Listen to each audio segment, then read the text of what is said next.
Assalamualaikum warahmatullahi wabarakatuh. Perkenalkan, nama saya Apriliatasari dengan NIM 19101154250003 dari kelas T1 jurusan Teknik Industri.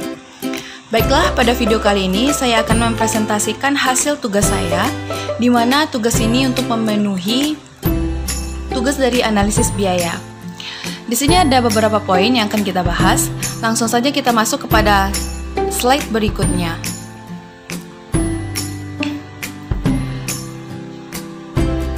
Pada slide yang pertama ini, kita akan membahas tentang perbedaan antara direct costing dengan absorption costing.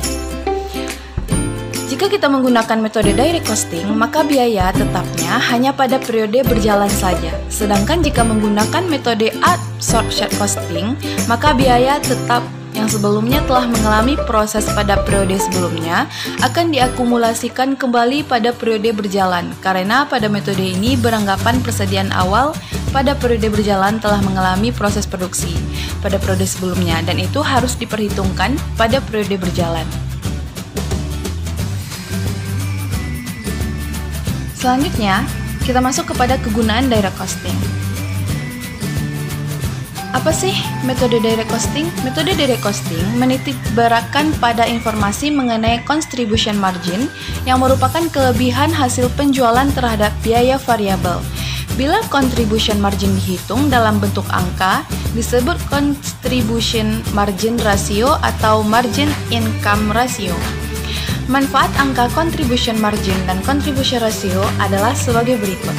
Yang pertama, membantu manajemen dalam pengambilan keputusan produk mana yang perlu didorong dan produk mana yang dikurangi produksinya, atau tetap diproduksi hanya karena penjualannya bermanfaat bagi produk-produk lain.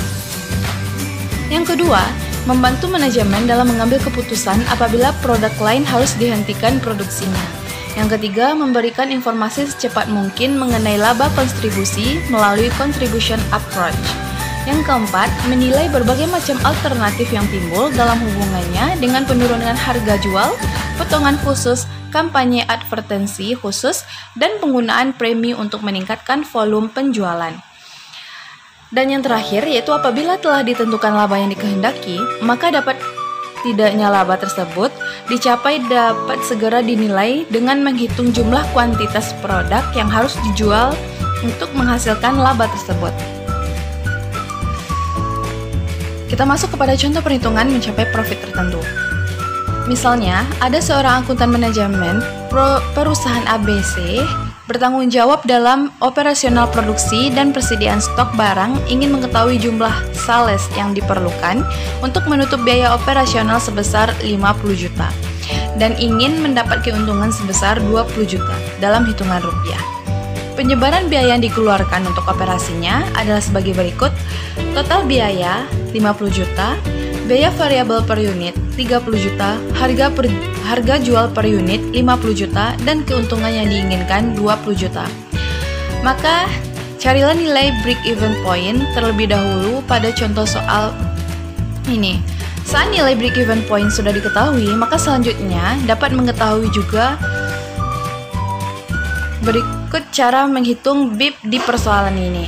Break-even point 50 juta yaitu margin kontribusi. Break-even point 50 juta, 50.000 dikurang 30.000. Break-even point 50 juta banding 20.000. Break-even point 2.500. 2.500 didapat dari 50 juta dibagi 20.000. Artinya, perusahaan harus menjual 2.500 unit agar tidak mengalami kerugian. Tetapi jika hanya menjual 2.500 unit, perusahaan ABC juga tidak akan memperoleh keuntungan. Poin penting selanjutnya bagi akuntan manajemen yang mengawasi produksi adalah menghitung dalam bentuk rupiah atau mata uang lainnya. Kendalanya, semua biaya, baik itu biaya tetap ataupun variabel, harus dengan jenis mata uang. BIP dalam rupiah, harga jual per unit dikali BIP unit. BIP dalam rupiah dapat 50.000 dikali 2.000 unit, sehingga hasilnya 125 juta rupiah. Untuk Untuk selanjutnya kita masuk kepada contoh perhitungan margin of safety. Mas penjualan per budget penjualan per break even dikali 100 total fixed cost FC bernilai 1 juta rupiah. Total variable cost FC per unit bernilai 70.000. Price per unit bernilai 90.000. Maka penghitungan break even point unit yaitu C per M atau contribution margin ratio sama dengan 150 dibagi 600 sama dengan 25%. V per C atau variable cost ratio sama dengan 450 banding 600 sama dengan 75%. 600 Ki sama dengan 450 Ki ditambah 1.800.000 ditambah 0. 150 Ki sama dengan 1.800.000 dikurang Ki sama dengan 12.000.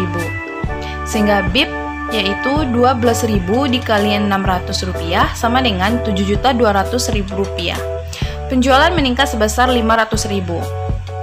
Sehingga CM rasio dikali 25%, peningkatan C per M sama dengan 125.000.